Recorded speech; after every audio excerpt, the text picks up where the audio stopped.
Hey guys, it's me, Billy, and just a couple minutes before turning on the camera, I realized it has been a year since I was diagnosed with narcolepsy.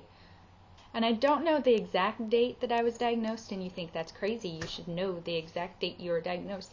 But guys, I was in a fog for like 10 years. I don't remember. And I remember sitting in the office with my pulmonologist, and she said, "Billy, I think you have narcolepsy." What? All at once, she takes these things from my life that I think are normal, and she links them together and made them abnormal. And that abnormalcy was narcolepsy. Let me tell you the symptoms I thought were normal. Sleep paralysis, had that since I was a kid.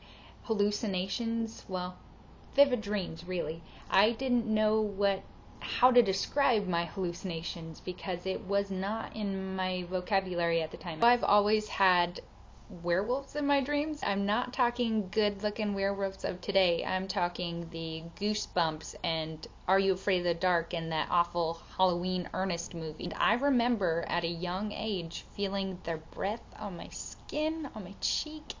That shouldn't happen to a little one. And this is how I describe my tiredness. Not even as tiredness. It's a lack of energy and a lack of motivation, which got me diagnosed with depression at a young age. My thyroid had checked out a couple times that year because I was so for sure that something was wrong with my thyroid, and that's why I was so tired. Everybody must be this tired.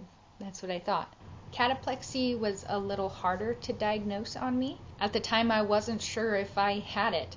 There's a key element to cataplexy, and that element is emotions. At 16, I knew already that emotions were not good for me. I cut them off. So I couldn't tell her if I had cataplexy or not. For 10 years, I was kind of a cool, relaxed, no worries, mon type of girl. Everything was in the past, and it wasn't going to bother me.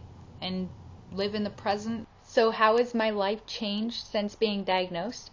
First of all, I have emotions, which caused cataplexy. So that was a big thing. I have better sleeping habits now, and which is funny because I had a doctor tell me that I needed to have better sleep hygiene about a year before I was diagnosed because I was complaining about my narcolepsy at the time but didn't know what it was, and obviously she didn't know what it was either.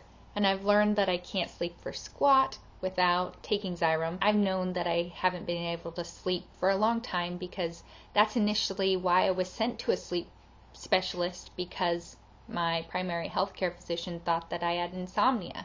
So back to diagnosis story. When I had the word narcolepsy, I called my friend who had lupus, and she was my age, and I felt like she was the only one who could understand because it was this lifelong thing with crazy medications. I mean, out there medications.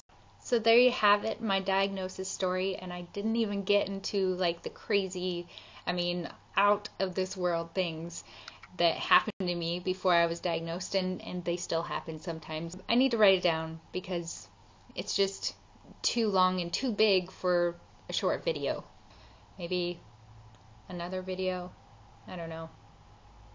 We'll see what happens. I will catch you next time. Peace, guys.